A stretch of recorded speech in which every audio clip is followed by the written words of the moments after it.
vamos se preparando aí que tem notícia quente hoje. É uma mais quente que a outra. Primeiro, uma notícia que está intrigando todo o país, voltou à tona, viralizou nas redes sociais, que é sobre a possibilidade do presidente Luiz Inácio Lula da Silva ter sido substituído por uma sósia. Gente, isso daqui eu vou trazer todos os detalhes para vocês, tá? Além disso, uma outra notícia bomba também para uma conta de Brasília é sobre um homem morto que foi encontrado dentro do ministério e pegou aí o Brasil de surpresa. Tem investigação sendo realizada e eu também vou abordar esse tema aqui com vocês e muito mais. Tem várias notícias, eu vou trazer aqui agora. Assista até o final, deixa seu like, compartilhe o vídeo. Bem-vinda, bem-vindo, é uma honra ter você aqui conosco. Eu sou Ana Paula de São Paulo, capital. Você é de onde? Quem é você que está aí do outro lado? Comenta pra mim. E eu quero saber, você acredita que esse Lula que tá aparecendo na mídia, se colocando como presidente da República, é de fato Lula? Ou é um sósia do Lula? Comenta aí pra mim, é o sósia ou é o Lula? Responde aí que eu quero saber a sua opinião. Bora lá? Primeiro, vamos falar aqui da fraude do INSS. Gente, olha só, o UOL trouxe aqui que o INSS ignorou 6 alertas e atendeu interesses de entidades suspeitas. É isso mesmo, as informações foi da Polícia Federal, que inclusive contradiz os argumentos apresentados pelo governo, gente. Olha só, a Polícia Federal, eles fizeram uma cronologia da investigação do caso envolvendo as fraudes do INSS, onde entidades descontavam valores do salário dos aposentados e pensionistas, só que sem autorização dos mesmos. Foi desviado mais de 6 bilhões de reais para essas entidades. E o que a Polícia Federal nessa cronologia identificou?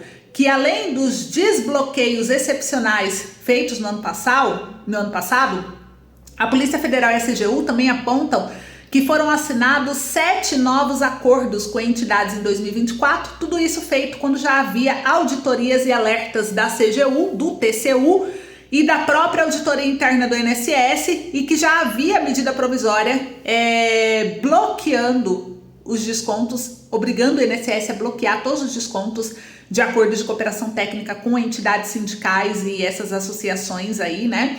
E que não poderia ter novos descontos e nem novos acordos. Mesmo assim, foi assinado 7 novos acordos. Aqui mostra ainda que o Alessandro Stefanuto burlou o sistema.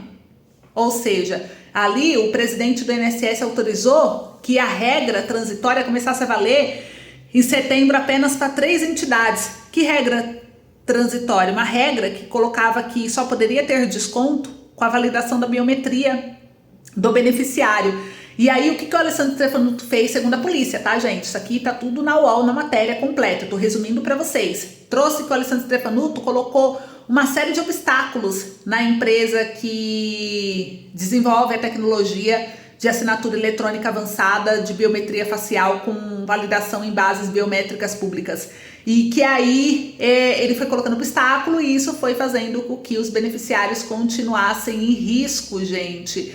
Então, ela colocou, né, aqui que nesse contexto, desbloqueio de benefício de maneira excepcional, sem previsão normativa, a autorização de inclusão de novos descontos baseada apenas em termo de compromisso de que o sistema de entidades estaria em aderência aos requisitos técnicos se caracteriza como atos temerários ante a quantidade de problemas relatados na mídia, bem como pela Auditoria Geral do INSS, que reforça o risco assumido pela direção do INSS ao autorizar e demandar a data prévia ajustes em sistema para permitir a inclusão de descontos mediante a utilização de biometria alternativa, medida que, como antes registrado, não possuía previsão normativa. Então ele facilitou essa fraude, né? Isso foi o trecho da auditoria da CGU que embasou essa investigação da Polícia Federal, gente. O INSS não quis comentar essas novas acusações, né? A reportagem solicitou um posicionamento do INSS e recebeu a mesma nota dizendo que o INSS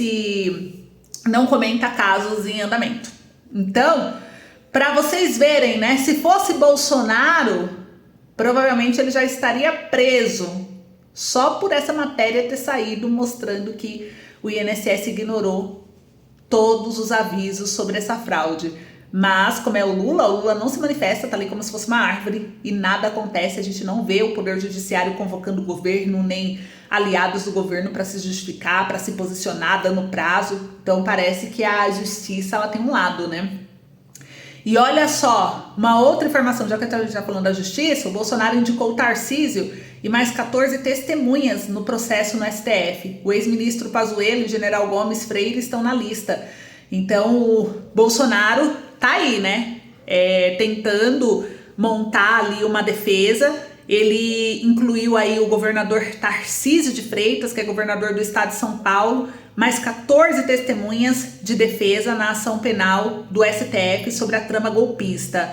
Ele enviou na segunda-feira, agora dia 28 de abril, ao STF a defesa prévia do processo após ser intimado na semana passada na UTI, né, do Hospital do Distrito Federal Star, em Brasília, onde ele se recupera de uma cirurgia do intestino.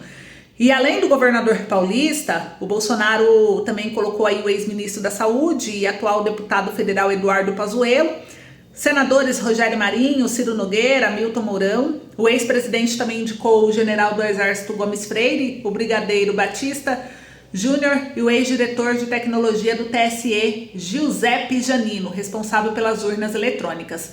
No documento enviado ao STF por meio de seus advogados, Bolsonaro também reclamou de ter sido intimado na UTI do hospital. A citação foi realizada de forma contrária ao quanto estipula o artigo 244 do CPC e ocorreu contra a orientação. E apesar das advertências dos médicos responsáveis pelo tratamento e internação do peticionário, situação que todavia não foi registrada nos autos na certidão lavrada, afirmou a defesa. E no dia 11 desse mês, o ministro Alexandre de Moraes determinou a intimação de todos os denunciados do Núcleo 1, que viraram réus após o julgamento da primeira turma da corte. As intimações foram concluídas entre os dias 11 e 15 de abril, exceto no caso do Bolsonaro, que passou mal no dia 12 e foi submetido a uma cirurgia nos dias seguintes.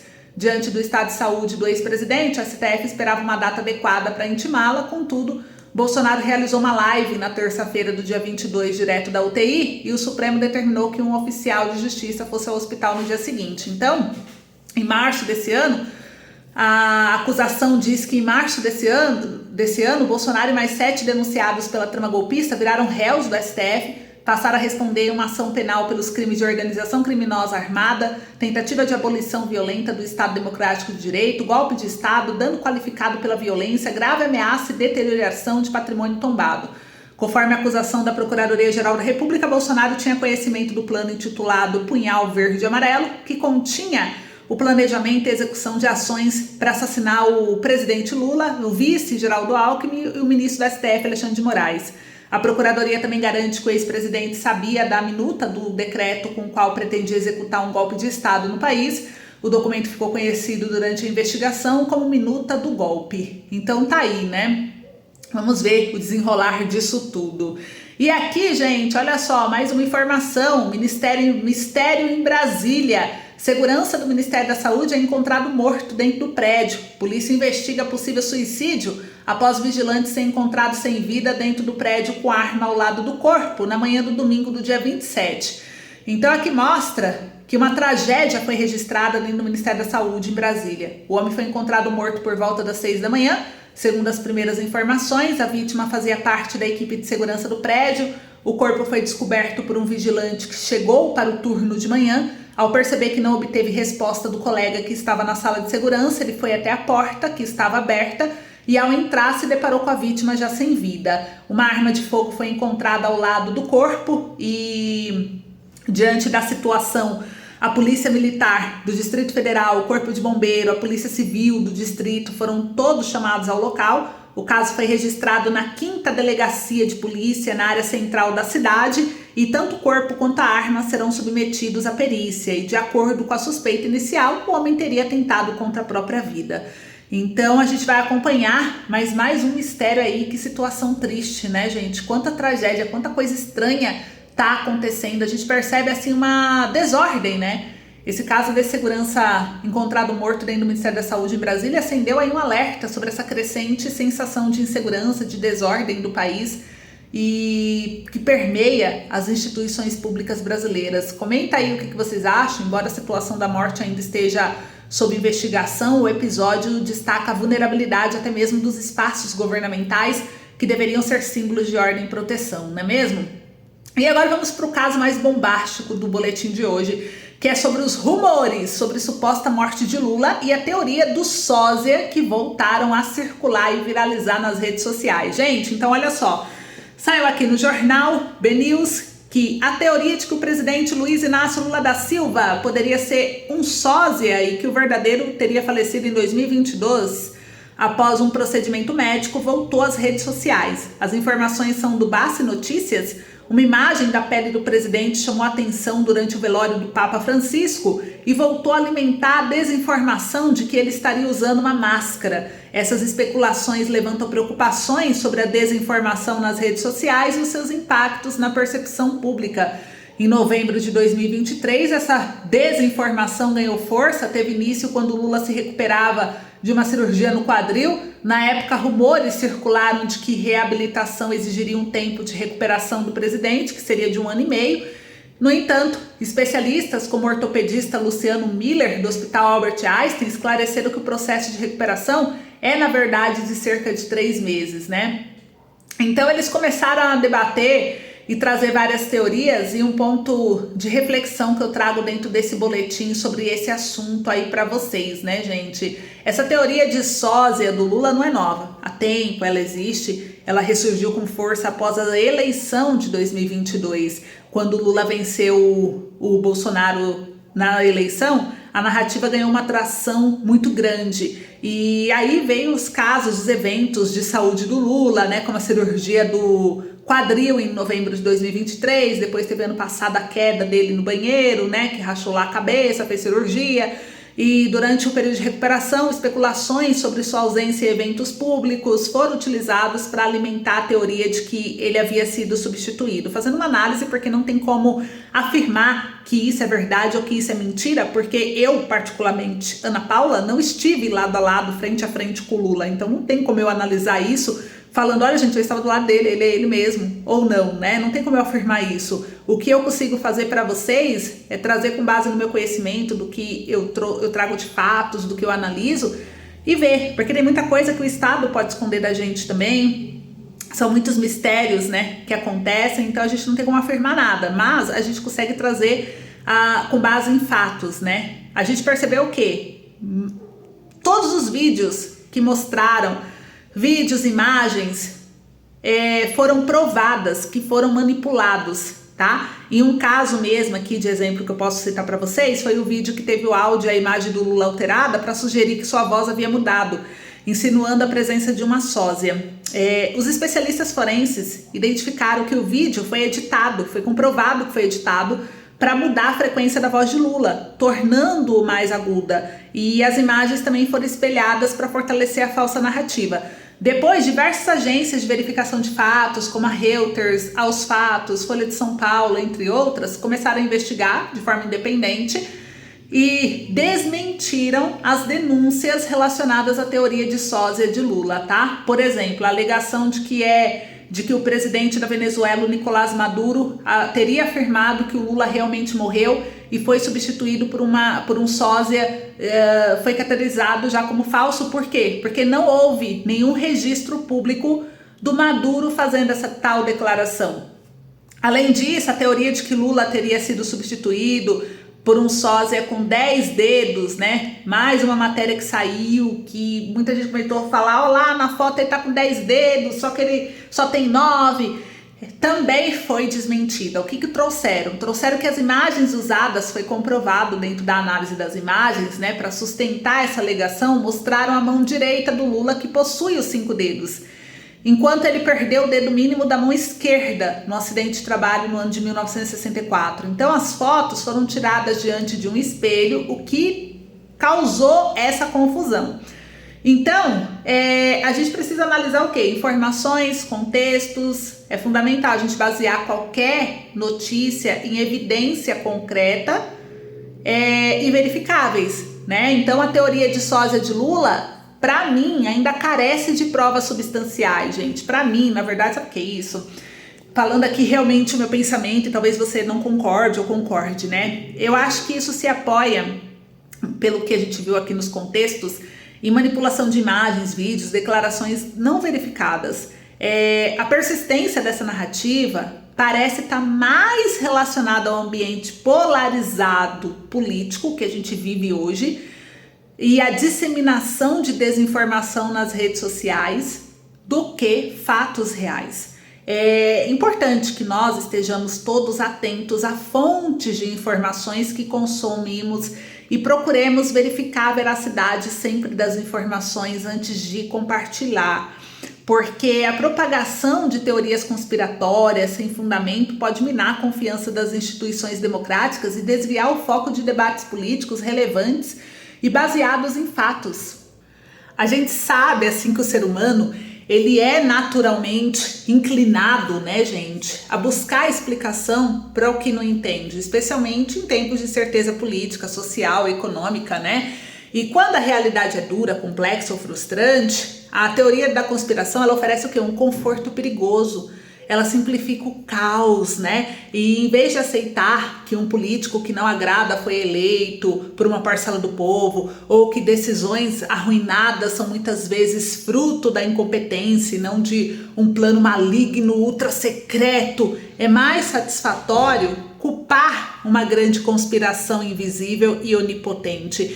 Agora, sobre esse caso da sósia de Lula, né? Vale refletir com muita seriedade, tomar muito cuidado com essa reflexão, porque se estivéssemos realmente falando de uma possibilidade de um chefe do Estado ser substituído por um sósia, algo que remete a ficções geopolíticas de cinema, hein? Caso de cinema, essa história aí. Nós estaríamos diante de um segredo de Estado dos mais altos níveis. Gente, um segredo assim não vazaria num grupo de WhatsApp do tio do interior. Ele não chegaria em forma de vídeo mal editado nas redes sociais. Estamos falando de estruturas de segurança, inteligência e controle com décadas de experiência em esconder e proteger informações confidenciais do governo. A ideia de que um segredo dessa magnitude seria entregue de bandeja ao cidadão comum, como se vazou a informação, como se fosse uma coisa de amadores, né? Sem nenhum documento oficial, sem nenhum testemunho confiável ou evidência forense real, beira até o delírio às vezes. Então isso não quer dizer que o governo não esconda as coisas da população. Eles com certeza escondem muita coisa da gente e às vezes tem que esconder mesmo, porque senão pode trazer um caos, né, na sociedade. Então, para manter o controle, escondem. E na minha opinião, tá, os verdadeiros segredos de Estado, como planos militares, negociações diplomáticas sigilosas, fraudes complexas, raramente vêm à tona da forma que o imaginário popular pinta, tá? Se há algo que os grandes vazamentos nos ensinam, é que quando informações reais vêm à tona, elas o fazem por meio de jornalistas, investigadores, documentos verificáveis, não em vídeos no TikTok ou fotos espelhadas do Facebook. Então, há uma questão humana nisso tudo, né? Muitas vezes quem acredita nas teorias não é porque a pessoa é alienada, não. É alguém às vezes frustrado, é alguém às vezes desconfiado, é alguém cansado das mentiras evidentes da política e da grande mídia que a gente vê que é manipulado. E nessa busca por alguma verdade escondida, acaba caindo em narrativas que podem ser sedutoras e que oferecem respostas simples para problemas difíceis. Então a resposta é não zombar de quem acredita, mas educar, debater, questionar com muita paciência e tentarmos de todas as formas trazermos luz aos fatos, porque a verdade, mesmo que difícil, é sempre melhor do que uma fantasia. Comenta aí sua opinião, é isso, um beijo, até logo.